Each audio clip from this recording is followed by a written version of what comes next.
घने जंगल के बीचों बीच एक विशालकाय बरगद का पेड़ खड़ा था।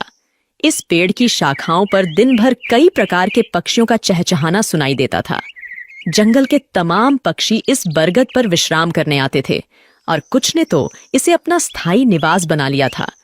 बरगद की छांव में रहते हुए वे अपार सुख का अनुभव करते थे। जब हम किसी जगह या व्यक्ति के साथ लंबे समय तक रहते हैं तो हमें उनसे लगाव हो जाता है। यही हाल इन पक्षियों का था जिन्हें बरगद से गहरा प्रेम हो गया था। एक दिन जंगल में भयंकर सूखा पड़ गया।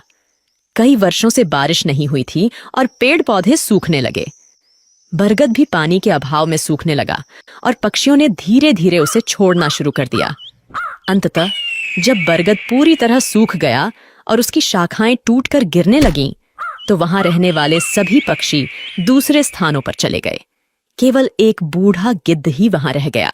उसने देखा कि उसके सभी साथी पक्षी पेड़ छोड़कर चले गए हैं। कुछ पक्षियों ने उससे भी चलने को कहा, लेकिन उसने इनकार कर दिया।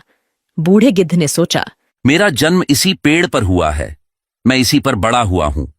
इस पेड़ ने मुझे जीवन के सारे सुख दिए हैं। आज जब यह पेड़ संकट में है तो मैं इसे छोड़कर कैसे जा सकता हूं। यह पेड़ मेरे लिए माता पिता जैसा है।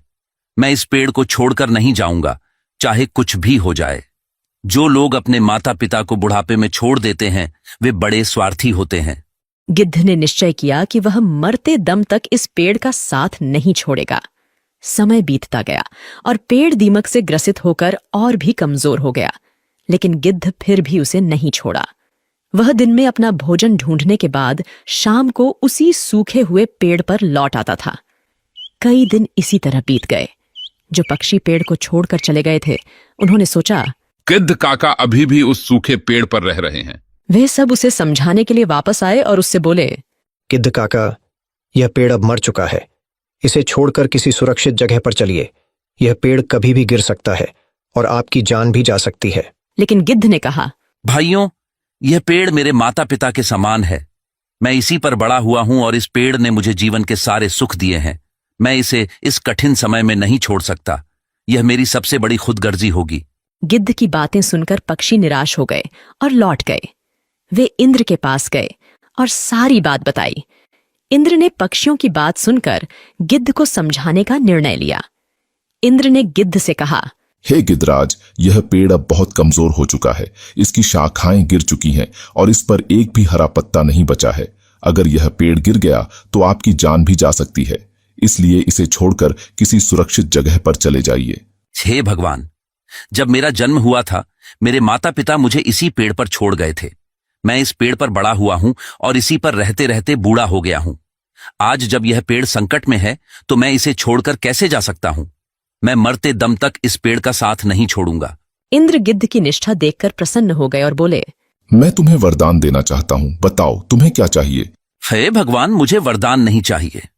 इस पेड़ को वरदान दीजिए ताकि यह फिर से हरा भरा हो जाए और इसकी आयु बढ़ जाए। इससे हजारों पक्षियों का भला होगा। इंद्र ने गिद्ध की बात मान ली और पेड़ को फिर से हरा भरा बना दिया। पूरे जंगल में बारिश हो गई और जंगल के सभी पेड़ पौधे फिर से हरे भरे हो गए। जो जीव जंतु जंगल छोड़कर चले गए थे वे फिर से लौट आए। सभी पक्षी बरगद पर आकर चहचहाने लगे और गिद्ध काका की सेवा करने लगे। इस प्रकार गिद्ध ने अपने जीवन के आखिरी दिन सुखपूर्वक बिताए। हमें भी इस कहानी से यह सीख मिलती है कि हमें अपने अपनों का बुरे वक्त में कभी साथ नहीं छोड़ना चाहिए, विशेषकर अपने माता पिता का। वे हमारे जीवन दाता हैं और हमें पालने पोसने में उन्होंने जो कठिनाइयां सही हैं, उनका बुढ़ापे में सहारा बनना हमारा कर्तव्य है। दोस्तों, अगर आप अभी तक हमारे साथ इस वीडियो में बने हुए हैं तो कृपा करके बताएं कि आप हमें किस प्रदेश से देख रहे हैं, ताकि हम आपको आपके अंचल की कहानी बनाकर दिखा सके।